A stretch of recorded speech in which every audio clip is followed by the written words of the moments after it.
जय माता दी दोस्तों, नवरात्रि की आपको हार्दिक शुभकामनाएं।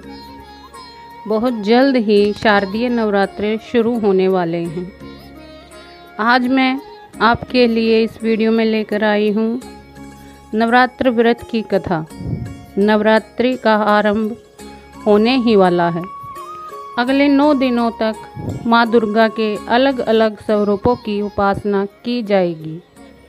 माता रानी की पूजा अर्चना के साथ आपको इस कथा का पाठ भी करना बहुत ज़रूरी है।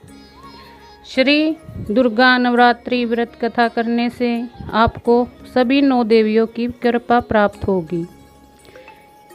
लगाएं जयकारा शेरा वाली दा बोल, सच्चे दरबार की जय। बृहस्पति जी बोले, हे ब्रह्मा जी, आप अत्यंत बुद्धिमान, सर्वशास्त्र और चारों वेदों को जानने वालों में श्रेष्ठ हो। हे प्रभु, कृपा कर मेरा वचन सुनो। चैत्र आश्विन माघ और आषाढ़ मास के शुक्ल पक्ष में नवरात्र का व्रत और उत्सव क्यों किया जाता है? हे भगवान, इस व्रत का फल क्या है? किस प्रकार करना उचित है और पहले इस व्रत को किसने किया है, सो विस्तार से कहिए। बृहस्पति जी का ऐसा प्रश्न सुनकर ब्रह्मा जी कहने लगे, हे बृहस्पति, प्राणियों का हित करने की इच्छा से तुमने बहुत ही अच्छा प्रश्न किया है। जो मनुष्य मनोरथ पूर्ण करने वाली दुर्गा महादेवी, सूर्य और नारायण को ध्यान करते हैं, वे मनुष्य धन्य हैं। यह नवरात्र का व्रत संपूर्ण कामनाओं को पूर्ण करने वाला है। इसके करने से पुत्र चाहने वाले को पुत्र, धन चाहने वाले को धन, विद्या चाहने वाले को विद्या और सुख चाहने वाले को सुख मिल सकता है। इस व्रत को करने से रोगी मनुष्य का रोग दूर हो जाता है और कारागार में पड़ा हुआ मनुष्य बंधन से छूट जाता है। मनुष्य की तमाम विपत्तियां दूर हो जाती हैं और उसके घर में संपूर्ण संपत्तियां आकर उपस्थित हो जाती हैं। बंध्या और काक बंध्या के इस व्रत के करने से पुत्र हो जाता है। समस्त पापों को दूर करने वाले इस व्रत के करने से ऐसा कौन सा मनोरथ है जो सिद्ध नहीं हो सकता? इस व्रत के करने से वाला मनुष्य सारे दिन का उपवास न कर सके तो एक समय भोजन करे और उस दिन बांधवों सहित नवरात्रि व्रत की कथा का श्रवण करे। हे बृहस्पति, जिसने पहले इस महाव्रत को किया उसका पवित्र इतिहास मैं तुम्हें सुनाता हूँ। तुम सावधान होकर सुनो। इस प्रकार ब्रह्मा जी के वचन सुनकर बृहस्पति जी बोले, ओम भोले हे ब्राह्मण, मनुष्यों को कल्याण करने वाले इस व्रत के इतिहास को मेरे लिए कहो। मैं सावधान होकर सुन रहा हूँ। आपकी शरण आए हुए मुझ पर कृपा करो। ब्रह्मा जी बोले, पीठत नामक मनोहर नगर में एक अनाथ नाम का ब्राह्मण रहता था। वह भगवती दुर्गा का भगत था। उसके संपूर्ण सद्गुणों से युक्त मानो ब्रह्मा की सबसे पहली रचना हो, ऐसी यथार्थ नाम वाली सुमति नाम की एक अत्यंत सुंदर कन्या पैदा हुई। वह कन्या सुमति अपने घर के बालकपन में सहेलियों के साथ क्रीड़ा करती हुई इस प्रकार बढ़ने लगी जैसे शुक्ल पक्ष में चंद्रमा की कला बढ़ती है। उसका पिता प्रतिदिन दुर्गा की पूजा और होम किया करता था। उस समय वह नियम से वहां उपस्थित होती थी। एक दिन वह सुमति अपनी सखियों के साथ खेलने लग गई और भगवती के पूजन में उपस्थित नहीं हुई। उसके पिता को पुत्री की ऐसी असावधानी देखकर क्रोध आया और पुत्री से कहने लगा कि हे दुष्ट पुत्री, आज प्रभात से तुमने भगवती का पूजन नहीं किया। इस कारण मैं किसी कुष्ठी और दरिद्री के साथ तेरा विवाह करूंगा। इस प्रकार कुपित पिता के वचन सुनकर सुमति को बड़ा दुख हुआ और पिता से कहने लगी कि हे पिताजी, मैं आपकी कन्या हूँ, मैं सब तरह से आपके अधीन हूँ। जैसी आपकी इच्छा हो मेरा विवाह कर सकते हो। होगा वही जो मेरे भाग्य में विधाता ने लिख दिया है। मेरा तो इस पर पूर्ण विश्वास है। मनुष्य न जाने कितने मनोरथों का चिंतन करता है, पर होता वही है जो भाग्य में विधाता ने लिखा है। जो जैसा करता है उसको फल भी उसी कर्म के अनुसार ही मिलता है, क्योंकि कर्म करना मनुष्य के अधीन है, पर फल देव के अधीन है। पिताजी, जैसे अग्नि में पड़े तृणादि उसको अधिक प्रदीप्त कर देते हैं, उसी तरह अपनी कन्या के ऐसे निर्भयता से कहे हुए वचन सुनकर उस ब्राह्मण को अधिक क्रोध आया।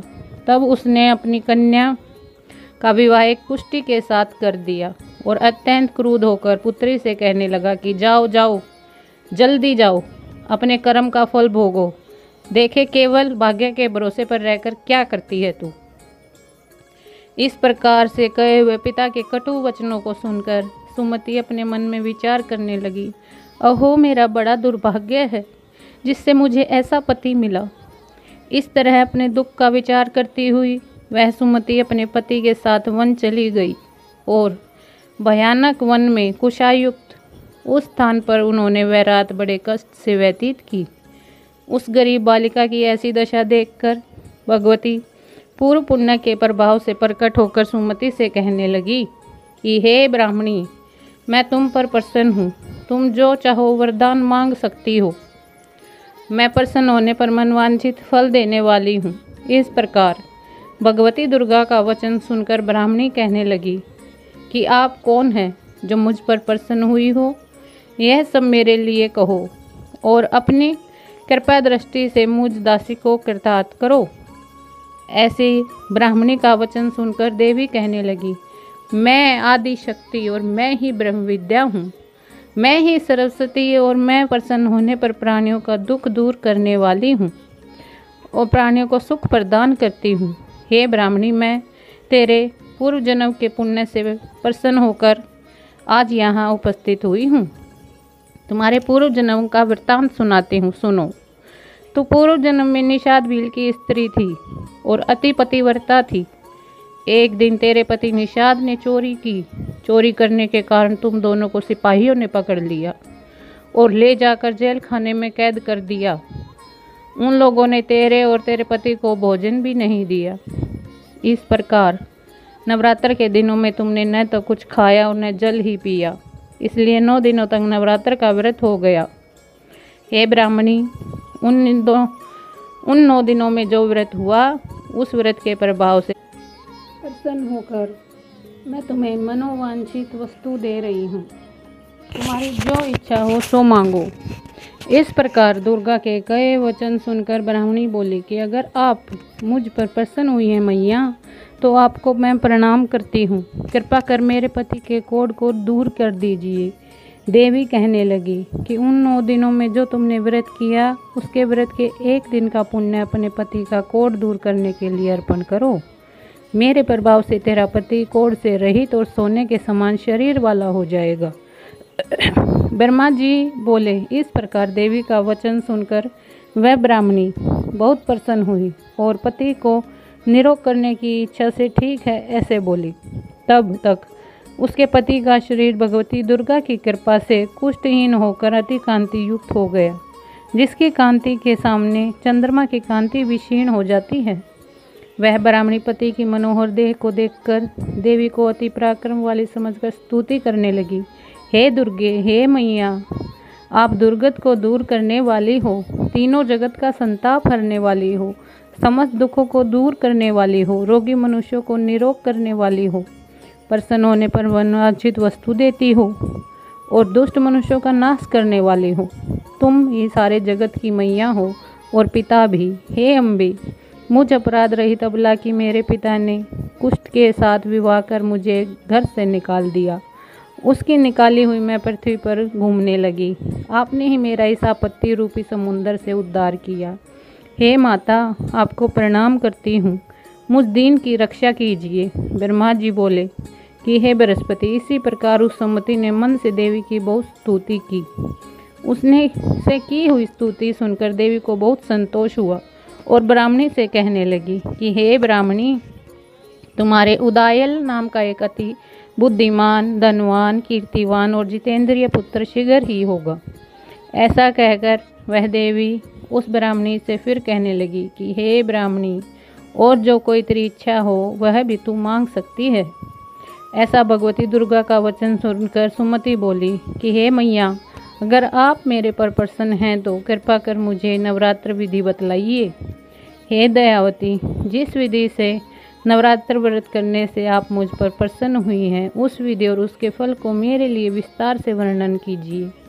इस प्रकार ब्राह्मणी के वचन सुनकर माता रानी कहने लगी, मैं तुम्हारे लिए संपूर्ण पापों को दूर करने वाली नवरात्र विधि को बतलाती हूँ, जिसको सुनने से तमाम पापों से छूटकर मोक्ष की प्राप्ति हो जाती है। आश्विन मास के शुक्ल पक्ष की प्रतिपदा से लेकर 9 दिन तक विधि पूर्वक व्रत करें। यदि दिन भर का व्रत न कर सके तो एक समय का भोजन करें। पढ़े लिखे ब्राह्मणों से पूछकर घट स्थापना करें और वाटिका बनाकर उसको नित्य प्रतिदिन जल से सींचे। महाकाली, महालक्ष्मी और महासरस्वती की मूर्तियां बनाकर उसकी नित्य विधि सहित पूजा करें और पुष्पों से विधि पूर्वक अर्घ्य दें। बिजोरों के फूल से अर्घ्य देने से रूप की प्राप्ति होती है। जायफल से कीर्ति, दाख से कार्य की सिद्धि होती है। आंवले से सुख और केले से भूषण की प्राप्ति होती है। इस प्रकार फलों से अर्घ्य देकर यथाविधि हवन करें। खांड, घी, गेहूँ, शहद, जौ, तिल, बिंब, नारियल, दाख और कदम्ब इनसे हवन करें। गेहूँ होम करने से लक्ष्मी की प्राप्ति होती है। खीर व चंपा के पुष्पों से धन और पत्तों से तेज की प्राप्ति होती है। आंवले से कीर्ति और केले से पुत्र, कमल से राज सम्मान और दाखों से सुख संपत्ति की प्राप्ति होती है। व्रत करने वाला मनुष्य इस विधान से होम कर आचार्य को अत्यंत नम्रता के साथ प्रणाम करे और यज्ञ की सिद्धि के लिए उसे दक्षिणा दे। इस महाव्रत को पहले बताई हुई विधि के अनुसार जो कोई करता है उसके सब मनोरथ सिद्ध हो जाते हैं। इसमें तनिक भी संशय नहीं। इन 9 दिनों में जो कुछ दान आदि दिया जाता है उसका करोड़ों गुना फल भी मिलता है।